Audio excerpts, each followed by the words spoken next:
ನಿನ್ನ ಕುರಿತಾಗಿ ಸಾಕಷ್ಟು ತಿಳಿದಿದ್ದೇನೆ, ನಾನು ದಣಿದಿದ್ದೇನೆ ಅಂತ ತಿಳ್ಕೊಳ್ಬೇಡ. ಯಾರು? ನಾನು.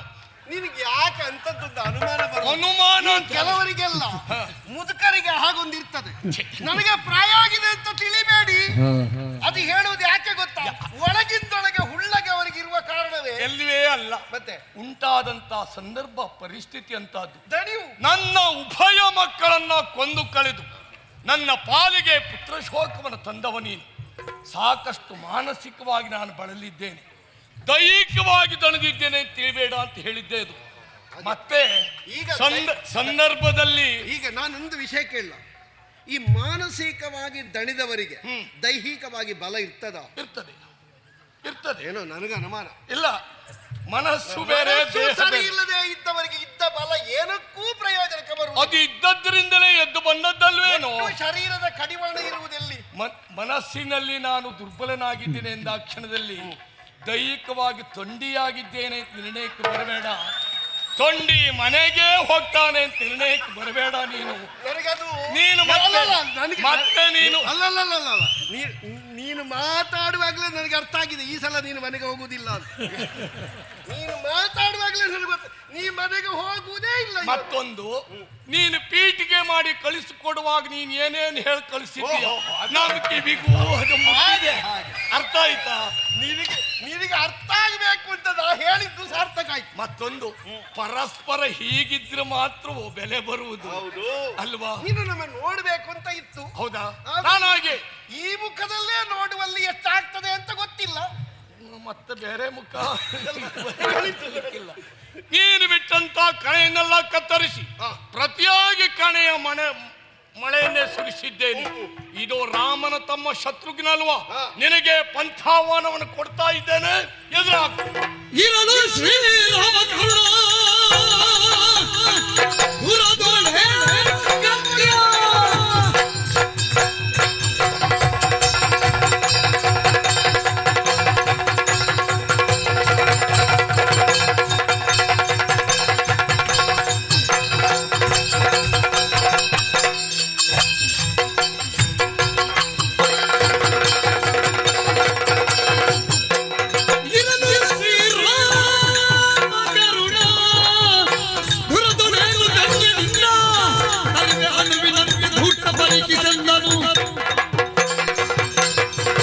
ವೀರಮಣಿ,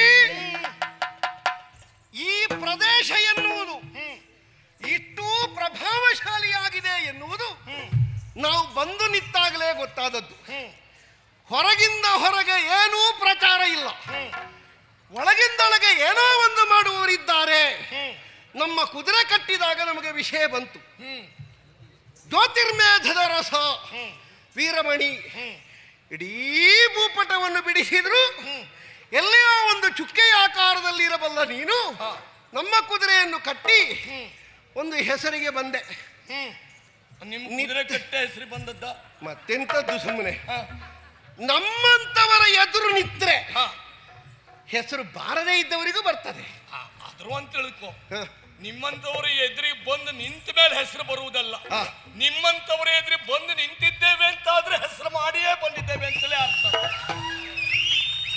ಇಲ್ಲ, ಧೈರ್ಯ ಬರ್ಲಿಕ್ಕಿಲ್ಲ. ನನಗೆ ಗೊತ್ತಿದ್ದ ಹಾಗೆ ಉತ್ತರದ ಎತ್ತರದಿಂದ ನಾವು ಸಾಗಿ ಬರುವಾಗ ಜ್ಯೋತಿರ್ಮೇಧ ಎನ್ನುವಂತಹ ಪುರ ಅದೊಂದು ಎಷ್ಟು ಅಂತ ಕೇಳಿದ್ರೆ ನಮಗೆ ಕೇವಲ ಚುಕ್ಕೆಯ ಹಾಗೆ ಮಾತ್ರ ಕಂಡದ್ದು. ನೀ ಕುದುರೆ ಕಟ್ಟಿದೆ, ಒಳ್ಳೆ ಕೆಲಸ ಮಾಡಿದೆ. ಕಟ್ಟಿದ ಕುದುರೆಯನ್ನು ಬಿಡುವುದಿಲ್ಲ ಅಂತ ಹೇಳಿದ್ದು ಮತ್ತೂ ಒಳ್ಳೆಯ ಕೆಲಸವೇ. ಯಾಕಂದ್ರೆ ನಮ್ಮ ಹುಡುಗರೆಲ್ಲ ಒಮ್ಮೆ ಆಗಬೇಕು, ಒಮ್ಮೆ ಆಗಬೇಕು, ಒಮ್ಮೆ ಆಗಬೇಕು ಅಂತ ಇದ್ರು. ನಾನೊಂದು ಕೂಡಾಟ ಮಾಡಿಯೇ ಮುಗಿಸುವ ಅಂತ ಎಣಿಸಿದ್ದೆ, ಅಲ್ಲ ನಿಮ್ಮದು ಜೋಡಾಟವೇ ಆಗಬೇಕು ಅಂತ ನೀನು ಹೇಳುವುದಿದ್ರೆ ಮತ್ತೆಂಥದ್ದು ಮಾಡ್ಲಿಕ್ಕೆ ಬರ್ತದೆ? ನಾನು ಕೂಡಾಟ ಹೇಳಿದ್ದು ಅಲ್ಲ, ಜೋಡಾಟವೂ ಅಲ್ಲ, ಹೋರಾಟ ನಾನು ಹೇಳಿದ್ದು. ಅದೇ ಹೋರಾಟದ ಕಣದಲ್ಲಿ ನೀವೊಂದು ಪಕ್ಷ ನಾವೊಂದು ಪಕ್ಷ ನಿಂತು ಬಲಾಬಲಗಳ ಇತ್ಯರ್ಥವನ್ನು ಮಾಡುವಲ್ಲಿ ತುಲಾಯಂತ್ರವನ್ನೊಬ್ಬ ಹಿಡಿಯುವುದಕ್ಕೆ ಕಾಯ್ತಾ ಇದ್ದಾನೆ ಅಂತಾದ್ರೆ ನಿನ್ನನ್ನೊಂದು ತಕ್ಕಡಿಯಲ್ಲಿ ಕುಳ್ಳಿರಿಸಿ ಒಂದು ತುಲಾಭಾರ ಮಾಡುವುದೇ ಈ ಸಲ. ಹೌದಾ? ಪಕ್ಕದ ತಕ್ಕಡಿಯಲ್ಲಿ ನೀನೇ ಕುಳಿತುಕೊಳ್ತೀಯ? ನಾ ಕೂತುಕೊಳ್ಳುವುದಕ್ಕಿಂತಲೂ ನೀನೆಷ್ಟು ಭಾರ ಆಗ್ತಿ ಎನ್ನುವುದರ ಮೇಲೆ ನಾವು ಕೂತುಕೊಳ್ಳಿಸುವುದು. ಮತ್ತೊಂದು ಏನನ್ನು ಭಾರ ಅಂದ್ರೆ ಭೂಮಿಗೆ ಬಾರುವ ಅಲ್ಲ, ಹಾಗಲ್ಲ. ಈ ತುಲಾಭಾರ ಮಾಡುವಾಗ ಹರಿಕೆ ಹೇಳಿದ ಹಾಗಿರ್ತದೆ. ನಾವು ಸಕ್ಕರೆಯಲ್ಲಿ ತೂಕ ಮಾಡ್ತೇವೆ, ನಾವು ಬೆಲ್ಲದಲ್ಲಿ ತೂಕ ಮಾಡ್ತೇವೆ, ನಾವು ಅಕ್ಕಿಯಲ್ಲಿ ತೂಕ ಮಾಡ್ತೇವೆ, ನಾವು ರಕ್ತದಲ್ಲಿ ತೂಕ ಮಾಡ್ತೇವೆ. ಈಗ ನಿನ್ನನ್ನು ತೂಕ ಮಾಡುವುದಕ್ಕೆ ನಿನಗೆ ಯಾವುದು ಹರಿಕೆ ಅಂತ ನೋಡಬೇಕು ನಾವು.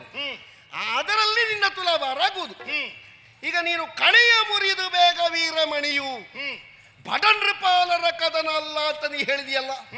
ನಾವು ಇದು ತನಕ ಪರಮಾಣುವನ್ನಾದರೂ ಪರ್ವತವೆಂದು ಪರಿಭಾವಿಸುವ ಪರಿಪಾಠವುಳ್ಳವರು, ಕಾಲಡಿಯ ಕಸವನ್ನಾದರೂ ಸುಮ್ಮನೆ ಅದೆಂಥದ್ದು ಅಲ್ಲ ಅಂತ ಪರಿಭಾವಿಸಿದವರಲ್ಲ. ನಿನ್ನನ್ನು ನಾವು ಏನು ಅಲ್ಲ ಅಂತ ಮಾಡಲಿಲ್ಲ. ಆದರೆ ನಿನಗೊಂದು ಅನುಮಾನ ಉಂಟು, ನಾವು ಬಡನೃಪಾಲರಲ್ಲ. ಈಗ ಅರ್ಥ ಆಗ್ತದೆ ನೀನು ಬಡಬಡ ನೃಪಾಲನೋ ಅಂತ. ಒಳಗೆ ದಡಬಡ ಆಗ್ತಾ ಉಂಟಾ ಅಂತ ನಿನಗೆ. ಮಕ್ಕಳು ಸತ್ತಿದ್ದಾರೆ, ಇನ್ನೇನು ಮಾಡುವುದು ಅಂತ. ಒಂದು ನೆನಪಿಟ್ಟುಕೋ, ಇರಲು ಶ್ರೀರಾಮ ಕರುಣ. ಯಾರಿಗೆ? ನಮಗೆ. ನಿಮಗೆ. ರಾಮಕಾರುಣ್ಯ ಎನ್ನುವುದು ಎಲ್ಲಿಯವರೆಗೆ ಫಲಿತವನ್ನು ಕೊಡ್ತದೆ ಕೇಳಿದರೆ, ನಮ್ಮ ಒಬ್ಬಣ್ಣನಾದಂತಹ ಲಕ್ಷ್ಮಣ ಇಂದ್ರಜಿತ್ತು ಕಾಳಗದಲ್ಲಿ ಬ್ರಹ್ಮಾಸ್ತ್ರವನ್ನು ಎಸೆಯುವ ಹೊತ್ತಿಗೆ ಸಂಕಲ್ಪ ಮಾಡಿದ್ದು ರಾಮನ ಪಾರಿಶುದ್ಧತೆಯನ್ನು. ರಾಮನೆನ್ನುವ ಮನುಷ್ಯನ ಪಾರಿಶುದ್ಧತೆಯನ್ನು ಅವ ಲೆಕ್ಕ ಮಾಡಿ, ಅವ ಇಂಥವನಾದ್ರೆ ನಾ ಬಿಡುವಂತಹ ಬಾಣದಿಂದ ಅವನ ತಲೆ ಹೋಗಲಿ, ಅವನ ಸಾವು ಬರಲಿ. ಹಾಗಾದ್ರೆ ಸಂಕಲ್ಪವನ್ನು ಮಾಡಿ ರಾಮನನ್ನು ನೆನವರಿಸಿ ನಾವೊಂದು ಕೆಲಸಕ್ಕೆ ಇಳಿದೆವು ಅಂತಾದ್ರೆ ನಮಗೆ ಅಪಜಯವೆನ್ನುವುದು ಇಲ್ಲ. ಕದನ ಕಳಿಗಳಾಗಿ ವಿಜೃಂಭಿಸಬಹುದಾದಂತಹ ಸಮರದ ವಿಸ್ಫುಲಿಂಗಗಳಾದ ನಮ್ಮನ್ನು ಒಪ್ಪಿ ಕಪ್ಪ ಕೊಟ್ಟೆ ಅಂತಾದ್ರೆ ಮನ್ನಿಸ್ತೇವೆ, ಇಲ್ಲದೇ ಇದ್ರೆ ಮುರಿಬೇಕಾದೀತು. ಹೇಳಿದ್ದನ್ನೇ ಮತ್ತೆ ಹೇಳುವ ಅಭ್ಯಾಸ ನನಗಿಲ್ಲ. ನಿರ್ಣಯ ಆಗ್ಬೇಕ ಜಯದ ಬಗ್ಗೆ. ಜಯ ಪ್ರಕಾಶಿಸಬೇಕ, ಯುದ್ಧವೇ.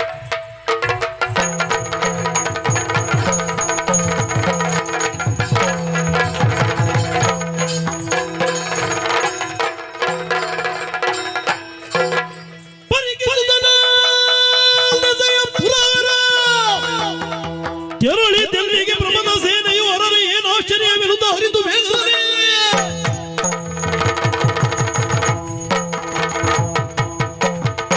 ಅತ್ತ ಇತ್ತ ಸುತ್ತ ಮುತ್ತ ಎತ್ತ ನೋಡಿದರು ಹೆಣಗಳ ರಾಶಿ.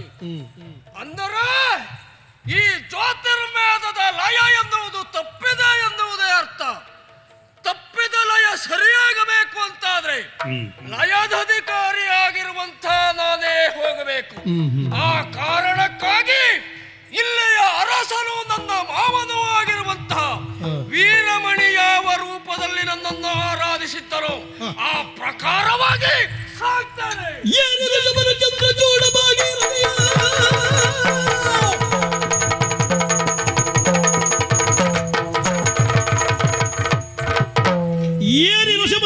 ಚೂಡ ಭಾಗೀರಥಿ ತೋರ ಗಡೆಗಳಿಗೆ ರಂಜಿಸಲ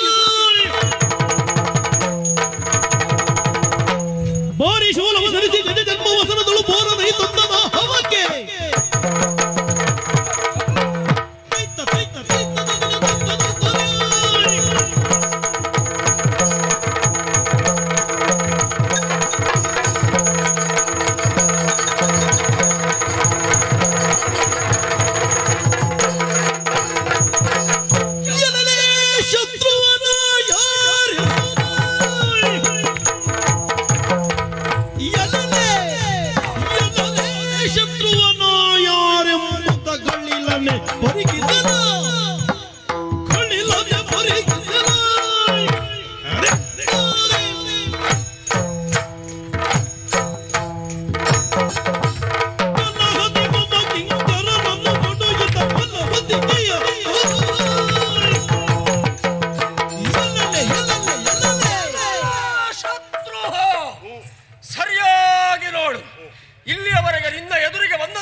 ತ್ರಿನೇತ್ರಧಾರಿ, ಮುಕ್ಕಣ್ಣ, ಲಯಧಧಿಕಾರಿ.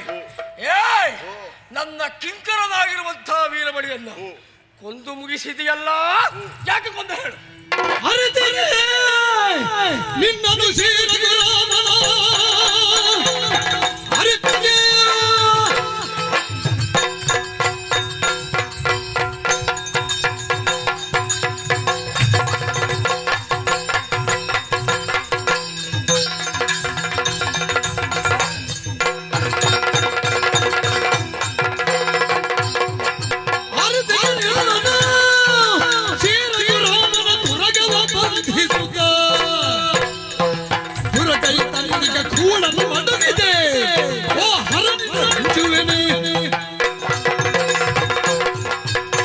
ಪ್ರಭೋ, ಶತ್ರುಘ್ನ, ನೀನ್ ಯಾರು ಎನ್ನುವುದನ್ನು ರಾಮಾನುಜನಾಗಿ ತಿಳಿಯದೆ ಹೋದ್ರೆ ನಾನು ರಾಮನಿಗೆ ತಮ್ಮನಾಗ್ತೇನೋ ಹೇಳು.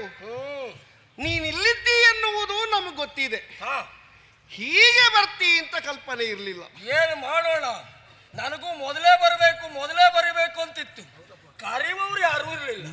ಈಗ ಗೊತ್ತಾಯ್ತು, ಈಗಲೂ ನಾನು ಬರಲಿಲ್ಲ ಅಂತಾದ್ರೆ ನಾನು ಇಲ್ಲವೇ ಇಲ್ಲ ಎನ್ನುವುದನ್ನು ಬಿಟ್ರಿ ನೀವು.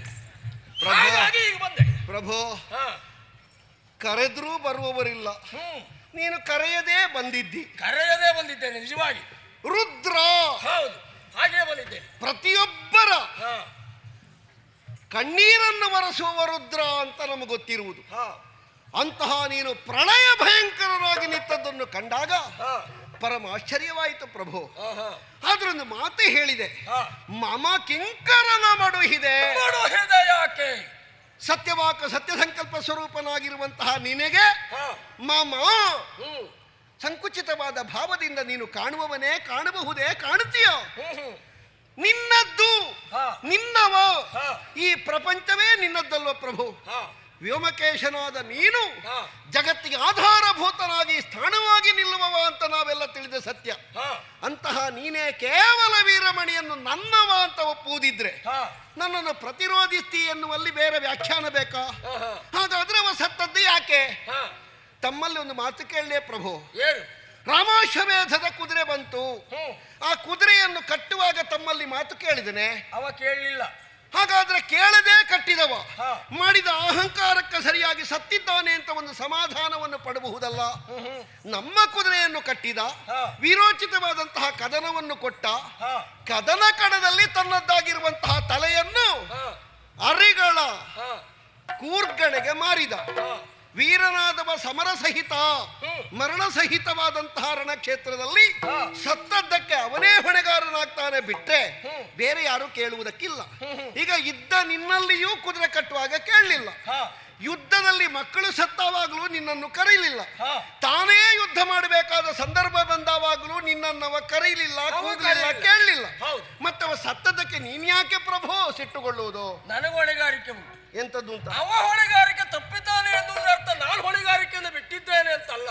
ಮತ್ತೆ ಹೇಳಿದೆಯಲ್ಲ, ಅವ ಕರೆದಾಗ ನೀನು ಬರಬೇಕಿತ್ತು, ಇಲ್ಲ ಅಂತ ಆದ್ರೆ ಬರಬಾರದಿತ್ತು. ಹೌದು, ಅವ ಏನೋ ತಪ್ಪು ಮಾಡಿದ, ನೀನು ಮಾಡಿದ್ದು ತಪ್ಪೇ ಅಲ್ವಾ? ಅದನ್ನು ಪ್ರಶ್ನೆ ನಾನು ಮಾಡಬಾರ್ದು. ನಾನು ಹೇಗೆ ತಪ್ಪು ಮಾಡಿದೆ ಹೇಳು? ಕುದುರೆಯ ಬೆಂಗಾವಲಿಗೆ ನಾ ಬಂದಿದ್ದೇನೆ, ಕಟ್ಟಿದವರಲ್ಲಿ ಹೋರಾಟ ಮಾಡುವುದಕ್ಕಾಗಿಯೇ ನಾನು ನಿಂತಿದ್ದೇನೆ. ಇಷ್ಟಕ್ಕೂ ಅಶ್ವಮೇಧವನ್ನು ಮಾಡುವುದಕ್ಕೆ ನಮ್ಮ ಅಣ್ಣನಾದಂತಹ ಶ್ರೀರಾಮಚಂದ್ರನಿಗೆ ನೀನೇ ಹೇಳಿದ್ದಂತೆ. ಇಷ್ಟಕ್ಕೂ ಕುದುರೆ ದೇವತೆಗಳ ಅನುಗ್ರಹದಿಂದ ಮುಂದೆ ಹೋಗುವಂತದ್ದು. ಅದರ ಮುಖಭಾಗದಲ್ಲಿ ರುದ್ರನಾದಂತಹ ನೀನೇ ಇದ್ದು ಅದಕ್ಕೆ ದಿಗ್ದರ್ಶನವನ್ನು ಮಾಡುವವ ನೀನು. ಈ ಪುರಕ್ಕೆ ಬಹುಶಃ ನಿನ್ನನ್ನು ಹುಡುಕಿಕೊಂಡು ನಿನ್ನ ದಿಗ್ದರ್ಶನವೇ ಬಂತೋ ಏನು? ಏನು ಮಾಡೋಣ? ಒಮ್ಮೊಮ್ಮೆ ದೇವರ ಪರಿಸ್ಥಿತಿ ಹೇಗಾಗ್ತದೆ ಗೊತ್ತಾ? ಕತ್ತಿಯನ್ನ ಮಾಡಿಕೊಟ್ಟ ಕಮ್ಮಾರನ ಪರಿಸ್ಥಿತಿ ಆಗ್ತದೆ. ಒಬ್ಬ ವ್ಯಕ್ತಿ ಕತ್ತಿಯನ್ನ ಮಾಡಿಕೊಡು ಅಂತ ಕೇಳ್ತಾನೆ, ಅವನ ಉದ್ದೇಶ ಒಳ್ಳೇದುಂಟು ಅಂತಲೂ ಹೇಳ್ತಾನೆ. ಕಮ್ಮಾರನೊಬ್ಬ ಪ್ರೀತಿಯಿಂದ ಹರಿತವಾಗಿರುವಂತಹ ಕತ್ತಿಯನ್ನು ಮಾಡಿಕೊಡ್ತಾನೆ. ಏನ್ ಮಾಡೋಣ? ಕತ್ತಿ ತಕೊಂಡು ಹೋದವು ಯಾರದೋ ತಲೆ ಕಡಿತಾನೆ. ಹಾಗಂತ ಇವನ ಉದ್ದೇಶ ಕೆಟ್ಟದ್ದಾಗಿತ್ತು. ನನ್ನ ಸ್ಥಿತಿ ಈಗ ಕಮ್ಮಾರನದ್ದು. ನೀನು ಮಾಡಿದ್ದು ತಪ್ಪ್ಯಾವುದು ಅಂತ ಕೇಳು. ನೀನು ಕಬ್ಬಿಣ ಗುದ್ದಬೇಕು ಬಿಟ್ಟು ಮನುಷ್ಯನಿಗೆ ಗುದ್ದಲಿಕ್ಕೆ ಬಂದಿದ್ದೆ. ಮೊದಲೇ ತೊಡನಿದ ಅರುಯಿರಿನ ಪನಳು ಕದನಗಳಿರುವುದಿವು.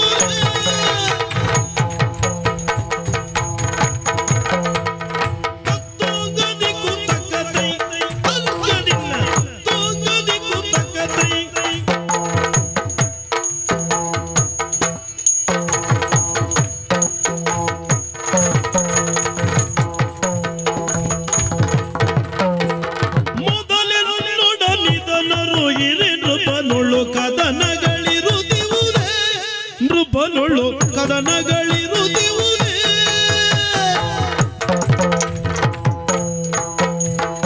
ಮುದದೊಳ್ಳು ಕಪ್ಪವ ಕೊಡಿಸುತ್ತ ನೀರ್ತೆನು ಮುದದೊಳ್ಳು ಕಪ್ಪವ ಕೊಡಿಸುತ್ತ ನೀರ್ತೆನು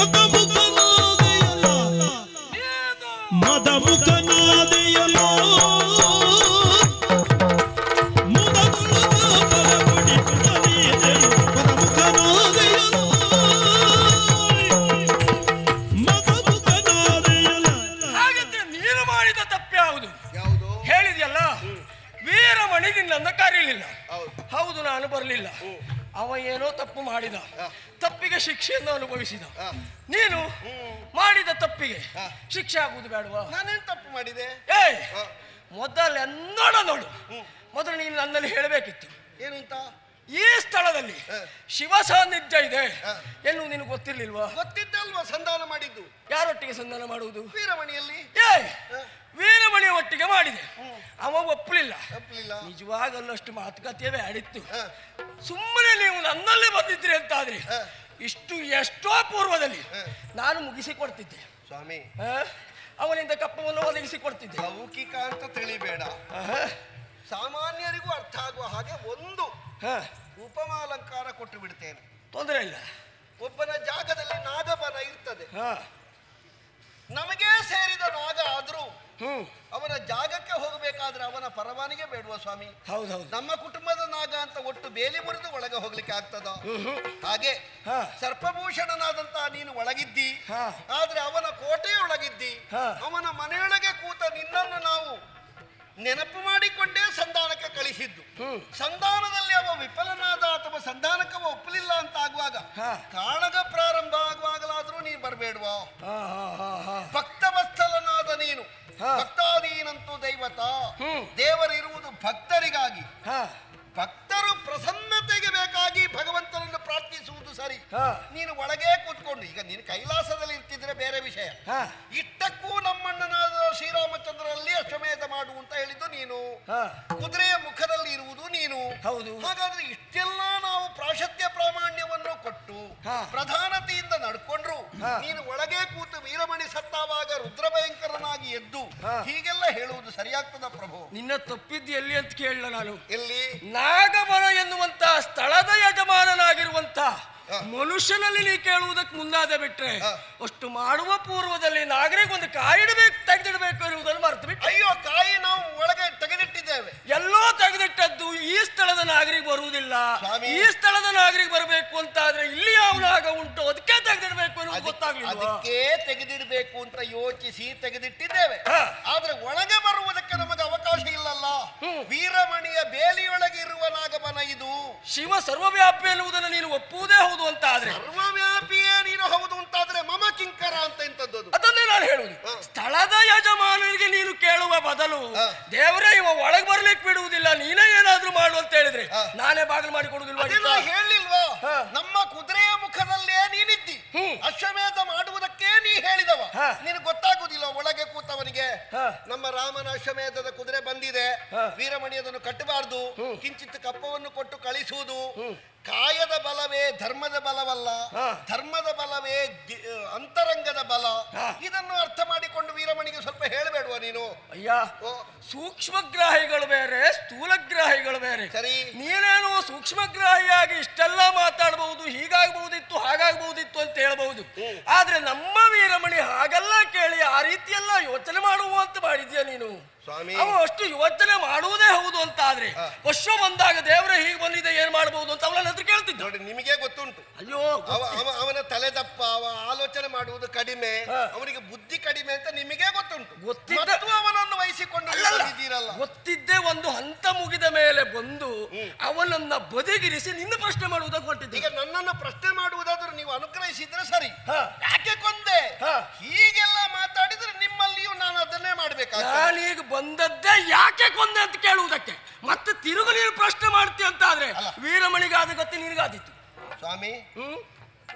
ಈಗ ವೈಯಕ್ತಿಕವಾಗಿ ಬಂದ ಹಾಗಾಯ್ತು. ನಮಗೆ ಗೊತ್ತುಂಟು ನಿಮ್ಮ ಸಂಬಂಧ. ನೀವು ಹೋದಲ್ಲೆಲ್ಲ ಮದುವೆ ಆಗಿ ಇದೆಯಾ? ಅವರ ಮನೆಯಲ್ಲೆಲ್ಲ ಕೂತ್ಕೊಂಡು ಆ ಮನೆಯವರಲ್ಲಿ ನಂಟಸ್ತಿಕೆ ಬೆಳೆಸಿ ನೋಡು. ದೇವರ ಮೇಲೆ ಸುಲಭದಲ್ಲಿ ಆಕ್ಷೇಪ ಮಾಡಬಾರ್ದು. ಸುಲಭದಲ್ಲ, ಸುಲಭದಲ್ಲಿ. ಈಗ ನೀವು ಇರುವುದಿಲ್ಲ, ನಿಮ್ಮ ಬಿಡಾರಲ್ಲಿ ಈಗ ಮಾವನ ಮನೆ. ಮಾವನ ಮನೆಯಲ್ಲಿ ಹೆಮ್ಮೆಯಿಂದ ಹೇಳ್ಕೊಳ್ತೇನೆ. ವೀರಮಣಿ ಎಷ್ಟನೇ ಮಾವ ನಿಮ್ಮದು? ಆದ್ರೂ ಒಂದು ಕೇಳು, ಮಾವನ ಮನೆಯಲ್ಲಿ ಅಳಿಯ ಇದ್ದಾನೆ, ಅಳಿನೇ ಬರ್ತೇನೆ ಅಂತ ಬಂದಿದ್ದದ್ದಲ್ಲ, ಅಳಿ ದೇವರು ಇರಬೇಕು ಅಂತ ಇರಿಸಿಕೊಂಡದ್ದು. ಊರು ಇರಿಸಿಲಿ, ನಿಮಗೊಂದು ಮನೆ ಅಂತ ಇಲ್ವಾ? ಹೆಮ್ಮೆಯಿಂದ ಪ್ರಮಥಗಳನ್ನು ಕೂಡಿಸಿಕೊಂಡಿದ್ದವ ನಾನು. ಹೌದು, ಪ್ರಮಥರು ಎಲ್ಲಿ ಹೋದ್ರು ನೋಡಿದ್ದಾರೆ ಎಲ್ಲ. ಹಾಗಾಗಿ ನಾನು ಬಂದದ್ದು. ಭವಿಷ್ಯ ಊರೇ ಮುಗಿಸುವುದಾದ್ರೆ ಹೊರಡುವಾಗಲೇ ನನಗೆ ಅರ್ಥ ಆಗಿದೆ. ಪರೀಕ್ಷಿಸುತ್ತ ನಾಲ್ದೇಸೆಯ ಹೌದೌದು. ಹೊರಡುವುದು ಎಲ್ಲೇ ಅಂತ ದಾರಿ ನೋಡಿಕೊಂಡೇ ಬಂದದ್ದು ಅಂತ ಕಾಣ್ತದೆ. ಹೌದು. ಏರಿ ವೃಷಭವ. ಹೌದು. ವಾಹನವನ್ನು ಏರಿಯೇ ನಿಂತವರು ಇನ್ನು ಹೋಗುವುದು ಕೈಲಾಸಕ್ಕೆ ಅಂತ. ನೀವು ಗಡಿಬಿಡಿ ಮಾಡುವುದು ಬೇಡ, ನಿಮ್ಮ ವಾಹನ ಗಾಡಿ ಬಿಡಿ ಸ್ವಾಮಿ, ಇಲ್ಲದೆ ಇದ್ರೆ ನಾವು ಗಡಿಬಿಡಿ ಮಾಡಬೇಕಾಗ್ತದೆ. ಶತ್ರುಗಳಿಗೆ ವಿಘ್ನಪ್ರಾಯನಾಗಿದ್ದವ ನಾನೇ. ಇನ್ನು ಇಲ್ಲ ಅಂತ ಮಾಡ್ತಾನೆ.